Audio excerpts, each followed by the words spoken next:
Senador Dario Berger, hoje um dia sui generis aqui na República. Nós estamos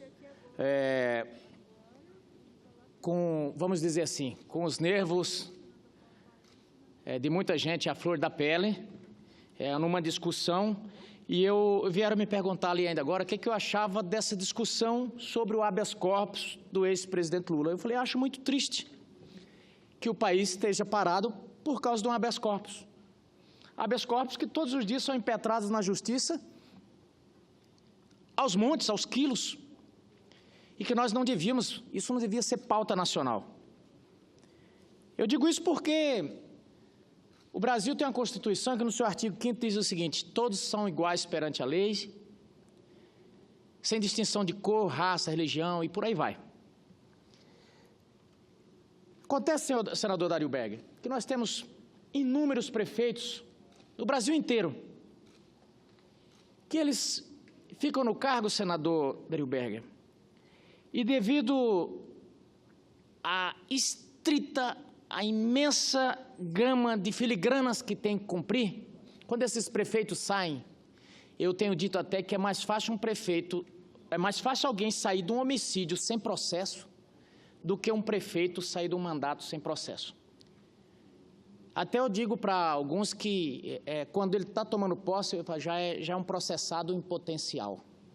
E os secretários de saúde eu já chamo de preso em potencial.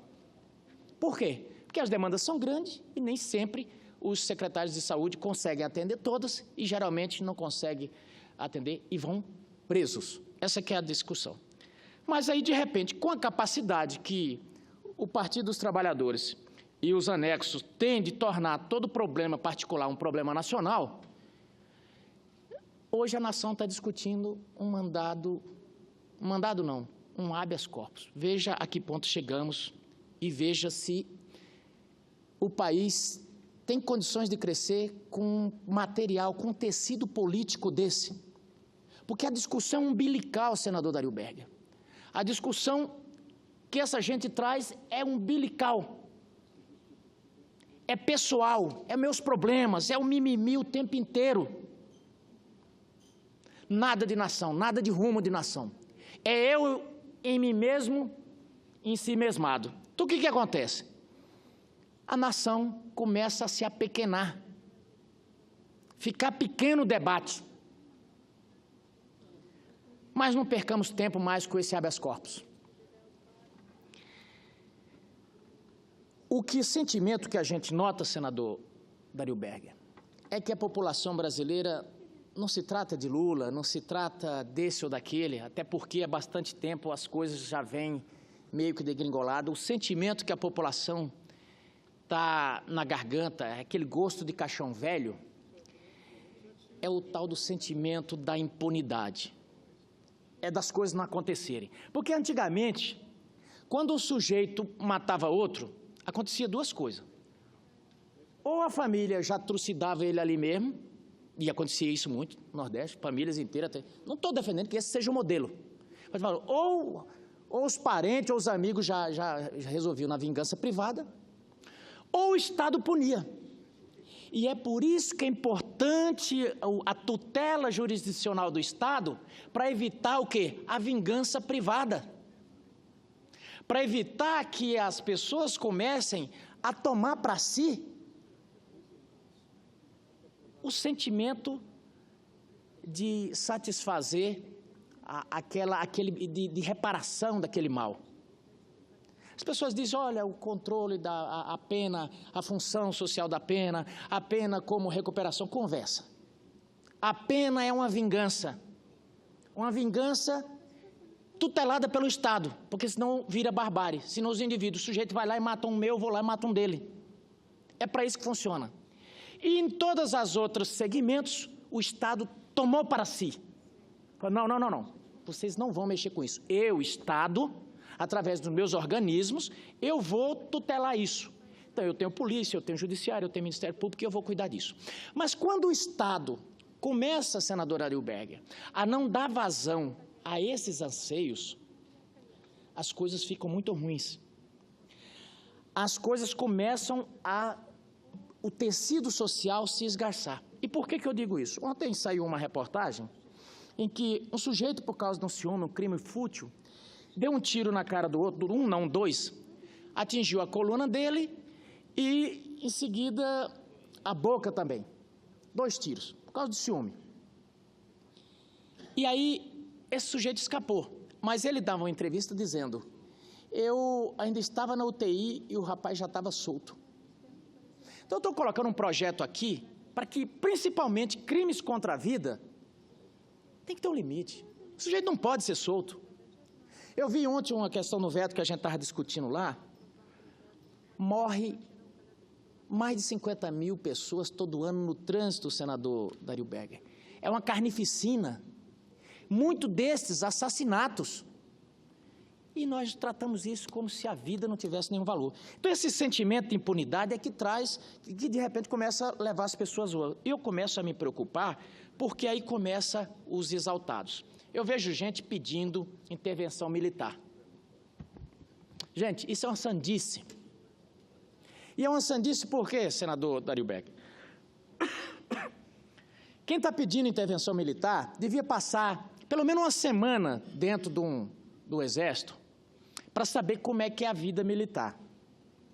Para ver se aguenta ser tratado de acordo com aqueles códigos ali, para depois ele começar a pedir, porque vai ser assim que vai ser tratado. E não adianta vir depois de mimimi e falar assim: não, mas eu apoiei que vocês entrassem. Não tem isso, não. Por quê? Porque ali tem um código que é daquele jeito e funciona daquele jeito. Funciona assim. Não estou aqui fazendo juízo de mérito, mas estou falando, quem gosta daquilo, se adapta àquilo. Mas, às vezes, por vezes, nem os militares conseguem suportar aquele código draconiano que é. Cito, por exemplo, o código das polícias militares, que precisam ser revisto, porque é antigo, obsoleto, e que ainda, por qualquer falta administrativa, um soldado da polícia militar vai preso. E, ao mesmo tempo, o coronel não vai. O coronel não vai. Então, vamos devagar com o andor, gente. Vamos serenidade nos ânimos. A saída é pela política. A saída é pela política. Agora, nós precisamos de uma corte que dê estabilidade a esse país. O Supremo Tribunal Federal, mal comparando, se o país fosse um carro, o Supremo Tribunal Federal teria que ser o quê? Os amortecedores. Mas, ultimamente, o que é que tem sido? O ministro Barroso todo dia dá uma entrevista dizendo que aqui nós somos uma corte contra-majoritária, iluminista e representativa. Contra-majoritária, tudo bem. Mas, quando ele parte para o representativo, ele veio dizer que cabe à Corte Suprema do país interpretar a lei de acordo com os anseios sociais. Que conversa é essa? Que conversa é essa? Está parecendo Pilatos. A quem quer crucificar? Cristo ou Barrabás?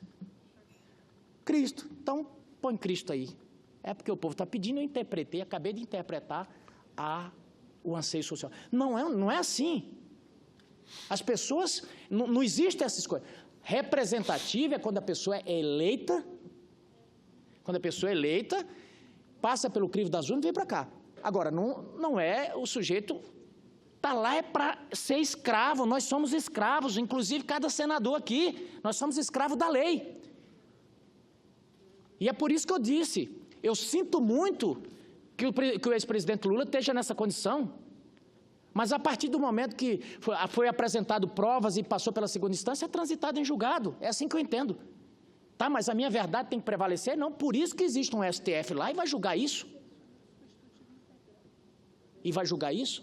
Mas a nossa corte precisa se ater aos limites da lei.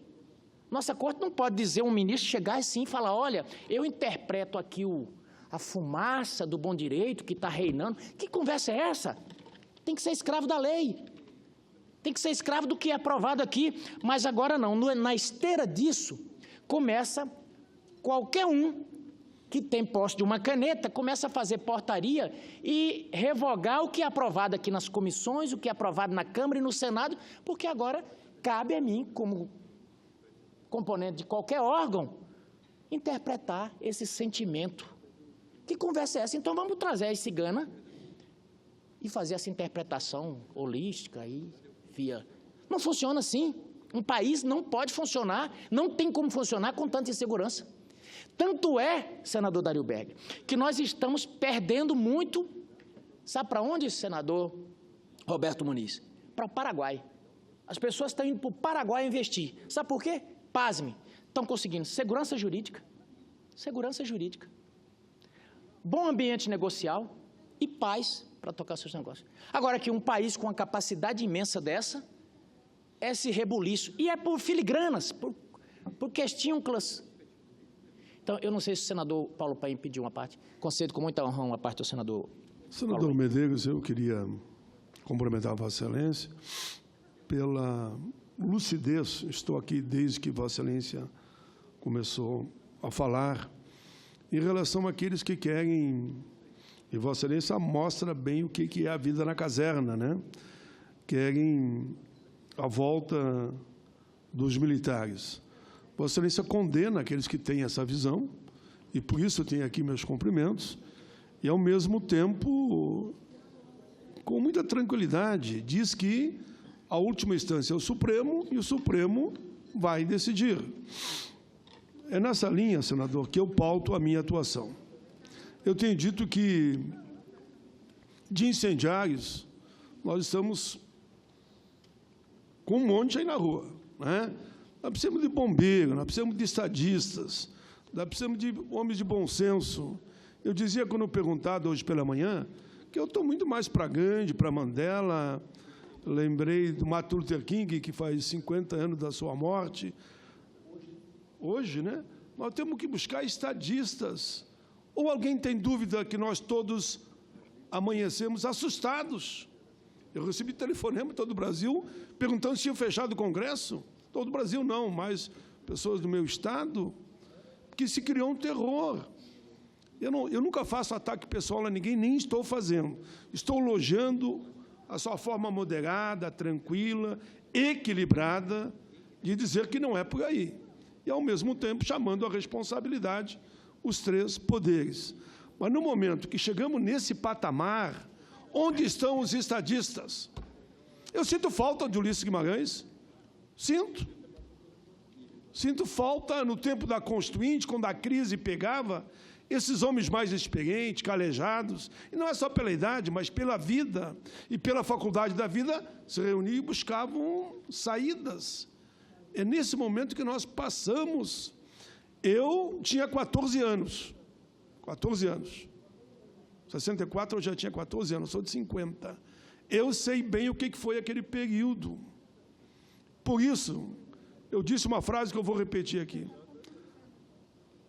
A minha vida, a minha alma, ela é iluminada pela democracia. Sem democracia eu não serei nada, ninguém é nada. Nem os militares, para mim, querem. Eles sabem que o papel deles é outro. E Vossa Excelência foi feliz. Vamos deixar que as urnas, democraticamente, elejam quem serão deputados, senadores, governadores e presidente da República, claro, nos parâmetros da legalidade, né? Por isso eu queria só cumprimentar a Vossa Excelência pelo equilíbrio do pronunciamento. Vossa Excelência, em certos momentos, que foi muito mais duro, muito mais incisivo, mas, nesse momento, faz um discurso equilibrado, chamando aos grandes estadistas que é a hora do bom senso, da razoabilidade e de pensar no Brasil. Meus cumprimentos a Vossa Excelência. Muito obrigado, senador Paulo Paim. E já encerrando, o senador Dario Berger, aproveito para falar aqui um pouco sobre o município de Vila Rica, no estado de Mato Grosso, que foi imensamente prejudicado, senador Dario Berger, com o fechamento das plantas frigoríficas. Aliás, toda a região ali do estado de Mato Grosso, com aquele advento de que foi escolhidas as campeãs, fecharam-se vários frigoríficos e a população ficou sem emprego. Vila Rica é a cidade polo do nordeste de Mato Grosso. Ela tem ali quase 30 mil habitantes. Eu digo 30 mil habitantes porque tem 25 mil habitantes, mas tem sempre a população que passa por ali, a população flutuante. Mas ali tinha quase 1.000 empregos que era ofertado por aquele frigorífico, que está fechado. E hoje lamento muito que foi fechado a usina de gás no estado de Mato Grosso também. pela JBS também. São 625 quilômetros de gasoduto, e aí, por esses problemas todos, também está fechando a usina de gás. Então, eu peço encarecidamente ao pessoal da Petrobras que, assim, problemas com a JBS não nos interessa. Problema com a Petrobras ou com a Odebrecht não nos interessa. A gente quer que resolva o problema do Estado de Mato Grosso. Então, está lá parada praticamente as obras, a concessão da rodovia BR-163. Nós estamos pagando pedágio por causa disso.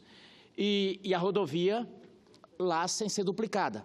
Porque tem problema com a Odebrecht, o BNDES não libera recurso. Mas a população está pagando pedágio. Aí agora fecha essa usina. Tudo bem, tem problema com a JBS, mas e aí? E a população do estado de Mato Grosso? É a usina, tem um gasoduto que custou bilhões ao país e vai ficar parado, não vai vir mais gás? Então a Petrobras precisa... Agora estou sabendo que a Petrobras vai fechar a questão da ureia. Vamos passar a importar ureia, sendo que cada estado aí nosso produz também ureia. Então nós precisamos tratar desses temas para que o estado não seja prejudicado. E aqui nós estamos como representante do estado de Mato Grosso e aproveito para dizer aos habitantes ali de Vila Rica, aos moradores de Vila Rica, que estamos atentos a isso aqui. Já conversamos com o ministro Blairo Maggi, também está atento, para ver se a gente consegue reabrir essas plantas. No final de semana estarei em Alta Floresta e deixando também claro aos moradores de Luciara, ia pousar lá recentemente, mas não foi possível devido a muita chuva, não foi possível, mas quero voltar em Luciara brevemente. Então, agradeço a sua tolerância, senador Dario Berger, e dizer que hoje aqui para a gente, eu já vou aproveitar para fazer a minha fala, nesse 1 minuto que me resta, de dizer, de certa forma, um misto de alegria e tristeza, né? Tristeza porque nós estamos perdendo aqui a companhia do nosso querido senador, um senador de muita qualidade, que é o senador Roberto Muniz. E não falo isso porque é o último dia que ele está aqui conosco. É que ele agregou muito valor ao debate aqui no Senado Federal.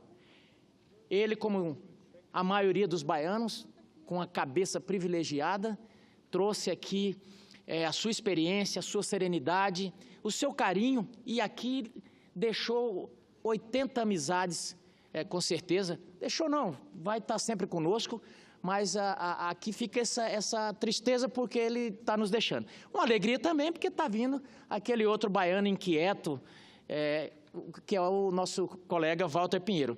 Mas eu queria deixar aqui, pessoal, meu depoimento pessoal, senador Roberto Muniz. Fiquei extremamente honrado de ter tido essa oportunidade de estar aqui no Senado nesse momento em que Vossa Excelência participou conosco. Vossa Excelência realmente engrandeceu o Senado Federal Brasileiro. E aproveito para, no seu nome, mandar aquele abraço para o seu sogro Duarte, não é verdade? Que sempre lhe acompanha, eu sei que acompanha o trabalho do sogro com muito carinho, mas deixar aqui minhas palavras. Só dizer que também é recíproco esse carinho e essa admiração, senador Zé Medeiros, dizer que Vossa Excelência é, sem sombra de dúvida, uma grande liderança jovem desse país, e fico feliz de poder estar tendo a oportunidade de conviver com Vossa Excelência aqui nesses instantes e, como sempre, aprendendo para que a gente possa continuar sonhando com um Brasil melhor. Mas muito obrigado pelas palavras. Além de baiano inteligente, é modesto, né? Gente, esse é o senador Roberto Muniz, um grande senador da República que engrandeceu o Senado Federal Brasileiro nesse tempo. Muito obrigado, senador Dario Berger.